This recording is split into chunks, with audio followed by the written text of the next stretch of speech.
Okay. Without further ado. I think I missed the concept and put it on the title slide, but there's totally 20, so it works. I'm presenting on science fiction, and I took a course on science fiction once, and at the beginning of it, the professor apologized because she only had a semester and she couldn't cover all of it. So I have no hope, so this is going to be absolutely amazing. This is just my favorite parts. Science fiction, the reason a lot of people write or read science fiction is they want to change the world, or they want to conceive of a world which is different. And that's certainly why I read it, and that's certainly why a lot of really good people write it. So how they want to change it is up to them, but it's all about the future. Now, in any study of science fiction, you need to start with the way old school, like the pulp magazines, like Astounding magazine. What's the price on this, 20 cents? And I still have a couple of these, like they republish them sporadically. Heinlein, you can barely see his name up there. He's like one of the fathers of the genre. And then you have the new stuff. I don't know if you guys recognize this at all. Yes. It's space westerns. You're out on the frontier. There's really no laws. You know, what do humans do in the situation we've been in for all of history, really? And then there's biopunk, which is one of the littler subgenres. And so that comes from biology and punk. You know, what happens if you take biology to the extreme, combine it with technology, and insert it into someone's social situation? This is actually a video game. And then on the converse, you have steampunk, which is in the Victorian era when things ran on steam. What happened if we hadn't switched to electrical power? Just keep going, develop steam power, make it amazing. And there's whole like dress styles devoted to this because it really is, it looks beautiful, it's all brass. And then there's science fiction that might be trying to have a message, but it's mostly there so you can laugh at it. It's amazing. I know we all love Hitchhikers. Everyone keeps using 42 in class, I caught you at that. And this is not realistic, but it's certainly relevant. There is commentary happening in it. And then you have military, which I personally am not that into, but it is kind of big in general. You know, lots of strategy, lots of space battles, lots of specifications of starships. You know, there's whole giant epics devoted to space battles, and people love their space battles.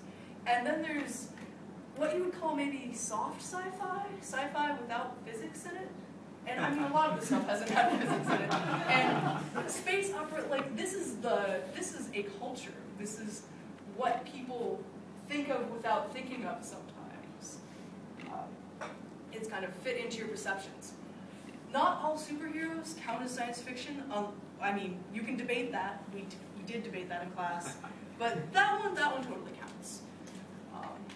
And just what would you do if? It's a pretty basic principle of science fiction. Zoom around, what if you were the superpower? So back to mainstream television, you know, there's long mainstream, there's short mainstream, more like soft science fiction. This is a really big what if. You could hop around the galaxy, and there's crazy constraints, of course. And then there's real social commentary science fiction, which is kind of the kind that I like. Post-apocalyptic science fiction. It's like, the world blew up, oops, now what happens? You know? Lots of, you know, barren wastelands. There's a lot of, like, good zombie movies that are kind of like that. Then there's, like, it didn't completely blow up. Like, think 1984, Brave New World. You know, what happens if our social situation, somebody was completely in control? And there's nothing you can do about it, but humans are humans, and they try to revolt, or they try to find a way around it. And on the other side of the spectrum, there's what if technology goes right? You think that the debate over gay marriage is bad. Wait until someone tries to marry a robot. Again, I think it's already happened.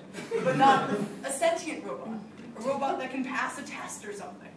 So science fiction, at its heart, is kind of about gloriously crazy ideas. This is the Ring World from Niven's books, if anyone recognizes it. People live on that. That's at Earth orbit. There's mountains and oceans, and enormously multiplies the amount of land which is available for expansion. I mean, there's too many people. And then if you take that to the extreme, beyond the extreme, this is a Dyson sphere. That's a sphere at Earth orbit. And we don't have the tensile strength materials needed to construct it, but if we did, we wouldn't have unlimited living space, and we need to use everything in the solar system to construct it. But someone thought of this. A physicist calculated that. Worst case scenario, zombies. You know, what if everything goes wrong? And that's kind of science fiction depending on the implementation, because, you know, it was a virus. Oop, biopunk. Or, you know, nanites ate everyone's brains. Oop, you know, cyberpunk. And you just keep going. Now, some great mathematicians just get fed up with their lives, apparently, and start writing science fiction.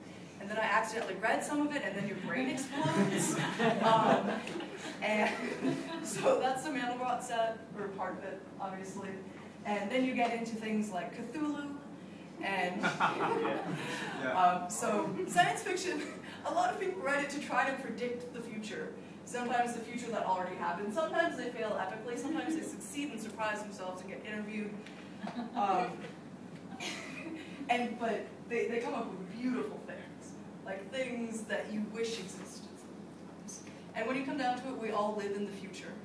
And no matter what shape the future is going to be, maybe nobody's going to be right, but everyone will have been trying to figure it out before we get there.